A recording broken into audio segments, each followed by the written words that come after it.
All right, let's get back to Zohran Mamdani, Chris Hayes. Clear that Zohran Mamdani would be the Democratic nominee for mayor in New York City. The response from Republicans has been about as unhinged as you might expect.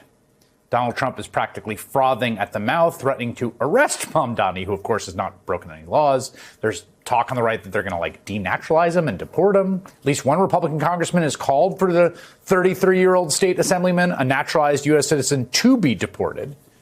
And it hasn't just been that. Even some establishment Democrats have refused to back their party's choice or said really vile things about him, despite the overwhelming enthusiasm for his candidacy here in New York.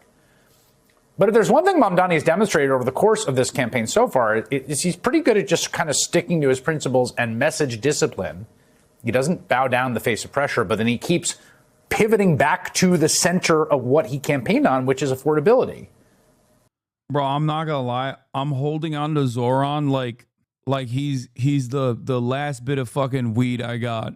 You know, I'm like a crackhead, and I run out of all the crack cocaine, and this is like the little bit of fucking baking soda lace crack I got that I found under the crevice of the kitchen. Okay, and I'm smoking it. I'm like, I need it. I need a hit every time. Every time horrible shit is happening, I just go back to Zohran for a second to be like, well, see, there's this. Just one last hit. You know what I mean? That's cool. Just a little bit of hopium in these trying times. I think this is why people aren't used to you doing IRL things, having fun outside with people. We're all used to being depressed and unwell together. Yeah. Let's take a hit of Mamdani right now. Okay. That good Mamdani Kush. And that is exactly what a lot of Democrats, again, across the ideological spectrum, have been both talking about and are looking for right now. Lydia Polgreen had a good piece in the New York Times this week, writing, quote, Mamdani's win is a rebuke of the strategy, such as it is, that many leading Democrats have advocated in the face of Trump's shock and awe attempt to remake the presidency and the country in his dark image, haplessly veering between not getting distracted by Trump's lawless actions and signaling their moderation in the face. Yeah, the New York Times is also doing everything in its fucking power right now to just put out that last bit of hope that people have in their hearts, which is crazy. Face of Trumpian antics as their base marches in the streets, Democrats are missing the core political reality of our time. Emma Vigeland co-hosts The Majority Report with my buddy Sam Cedar. Faz Shakir is a senior advisor to Senator Bernie Sanders and the executive director of More Perfect Union, and they join me now. Emma, I want to start with the response to Mamdani and what you make of it. In some ways, he's sort of created in a lab to make Republican and conservative politicians absolutely lose their mind, and they have not disappointed. But there's also been broadly a lot of pretty insane reactions. Okay. I think you're absolutely right. I mean, just think about this for a second. The fact that so many people see Zohran Mamdani, a man who is born in Uganda and of Indian heritage, and they immediately go to anti-Semitism or Hamas. What else can you call that? And as you just said, Chris, this is not just Republicans. Republicans, of course, we expect that. So many of the arguments that I'm hearing against Mamdani now, I feel like I could have heard them against Obama in 2008 when he won the nomination, where it's just this constant stream of racist attacks. And unfortunately, though, we saw from politicians like Kirsten Gillibrand and others some really unfortunate Islamophobic racism directed at Mamdani. And it's just incredible to me to see how, despite the fact that Democratic voters, now CNN showed this the other day, that they sympathize with Palestinians by more than 43 points at this point, that... Wait, is she still at her honeymoon? Or is she back from her honeymoon? Because is she back? That's crazy. She's tuning in, doing work on the honeymoon. You still see this reflexive reaction because of his Monday. Okay. Faith from members of this of the party here, trying to shut him down and trying to negate his message, especially when Democrats are talking about, oh gosh, we have to bring young people and young men back into the fold. The youth vote in this race was absolutely overwhelming. Pollsters, I think, estimated prior to the race that 18 to 44-year-olds would be around 30% of the electorate. They were nearly half. So if we want to bring young people back into the fold, this tactic of trying to silence him or not endorse him, it's the absolute wrong way to go. Yeah, it's a really good point. I mean, I want to be clear here about the sort of, there's sort of two things going on with him. I mean, there's this really Islamophobic and disgusting sort of racist attacks as othering. His politics on the question of Israel and Palestine, he co-founded Students for Justice in Palestine. He was an advocate for boycott, divestment, sanctions. Like, his politics on that are politics that a lot of people in the Democratic Party do not share and oppose on the merits. I just want to make the distinction. Like, some people just don't like what he says about the issue because they have different views. One of the things that you end up having to do, Faz, in Democratic coalitional politics, which I think is one of the things I think he's done very well, is that's kind of what happens in coalitional politics. Like, you are going to have views that people don't like, and you're going to. Yeah, except who is this for? Like, the Democrats have a different view on genocide. It's true. They're fucking monsters on that. But the problem is the Democrat Party view, the party line amongst the politicians is directly at odds with the people's position, with the fucking overwhelming majority of Democratic Party voters. So it bears repeating. You must ask this question over and over again. Who is this for then? If you are a representative, if you are a public servant, if you are supposed to represent the interests of your constituencies, and your constituency is diametrically opposed to your output on this issue, who are you representing actually? Have to figure out how to talk to people about it, not just sort of like abandon those views and double back because that looks totally inauthentic, but also focus on the things where you do have the kind of maximal amount of power and consent. Yeah, like, I don't think the Democratic Party leadership is quite calibrated to the 105-point divide between the GOP voters and Dem voters. From what you know about the situation in the Middle East, do your sympathies lie more with the Israelis or more with the Palestinians? Republicans say 64% lie with the Israelis. Democrats say 60% lie with the Palestinians. It's not even a question. Like, if you are a Democrat, it's over. Your voters do not fuck with Israel at all, okay? Your voters are on the fuck Israel train. But the party, if you were to look at just the party alone, you would think that there is a 60% pro-Israel sentiment amongst the fucking base. You would think that the overwhelming majority of Democratic voters' sympathy lies with the Israelis, when it's the exact opposite. And I think, my criticism of a current modern Democratic Party is it's lacking in grassroots-ism. And here comes Zohran building from a grassroots coalition, a constituency of people who care deeply about not only this issue, a whole set of issues around affordability. And I would hope that more Democrats would heed it and say, hey, maybe there's something to learn from this. Maybe even, on a whole set of issues, is there something that we could sit down and talk to him about and gather his inputs on rather than. Yeah, they leaned on Ossoff after his first vote to block weapons to Israel before flipping on the second vote to approve weapons. And it's really interesting because John Ossoff is Jewish. Jewish Georgia leaders say Ossoff is making amends, but still has more work to do.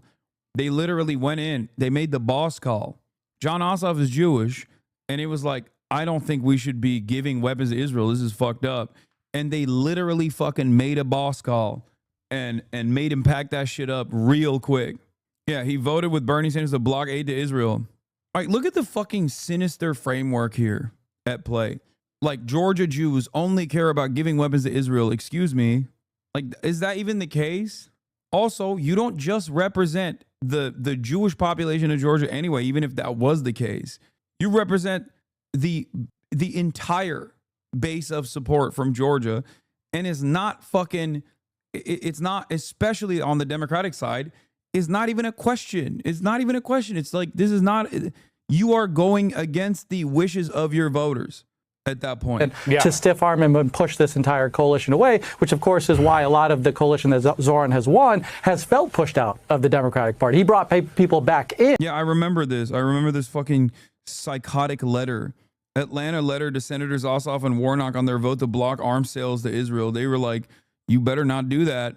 Bro, they hit like insane notes. It's like, look at this. Jewish Fertility Foundation, Jewish kids groups demands that John Ossoff send weapons to the apartheid state. It's like, bro, Do you have no shame at all? Like, this right here is a perfect demonstration of what I'm talking about. All these fucking advocacy groups and shit, they're all operating with one goal in mind. Like, they don't give a fuck about whatever their primary focus is supposed to be.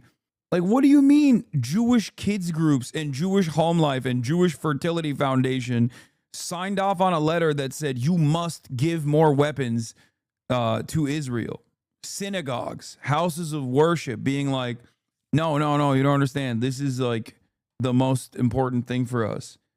Jewish kids groups. Yeah, it's in the name. Our job is to, kill Palestinian kids. Is that what it is? Is that what the primary focus is for Jewish kids groups?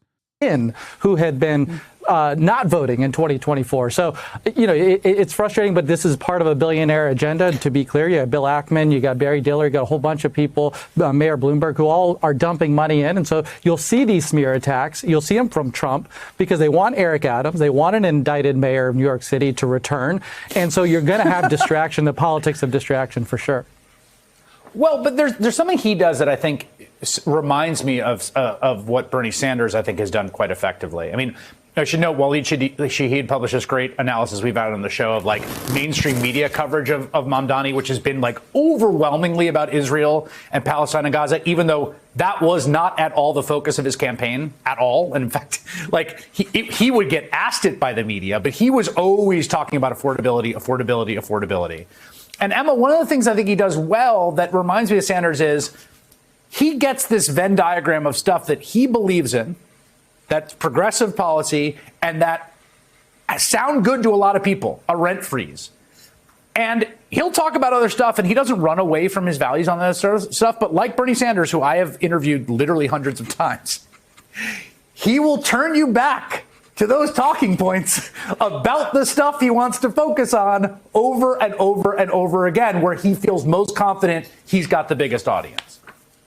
Absolutely. And Faz knows this, working for the OG Sanders here. But like, this is how you beat billionaires and you combat a campaign finance system that is immensely corrupt. Now in New York City, we have matching funds, and that's a huge, I think, model for the rest of the country as to how to combat this influx of corporate money that is now completely dominating the Republican Party. But you have, as Faz just said, Bill Ackman, DoorDash, Mike Bloomberg, all just pouring in endless money into the Fix the City super PAC because basically Citizens United since 2010 said we're going to merge corporate personhood and we're going to make it so that corporations can have unabridged speech because speech equals money, like Buckley v. Vallejo said. And this has created this toxic storm that has brought us to this moment of oligarchy. And it's just incredible to me that you can have Andrew Cuomo, who has like the litany of just absolute scandals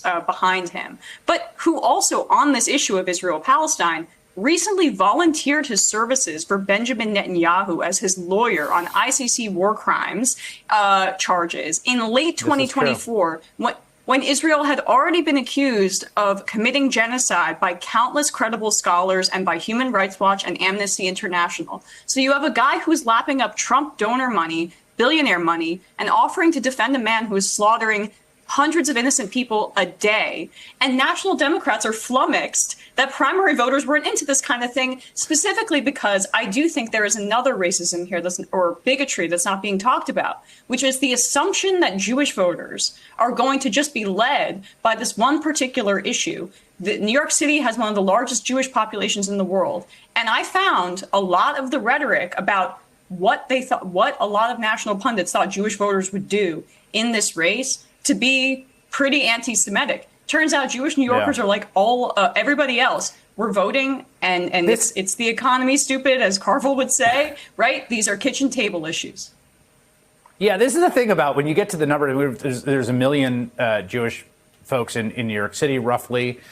It's a city of 8 million people. It's the thing, Faz, that like you always have to come back to with every group. And this is a thing that we all fall prey to, I think, in political analysis. Like when you're talking about a million of anyone, like people got a lot of different views inside that million. Yeah. Also, Jews voted 75% for the Democratic Party this last election cycle.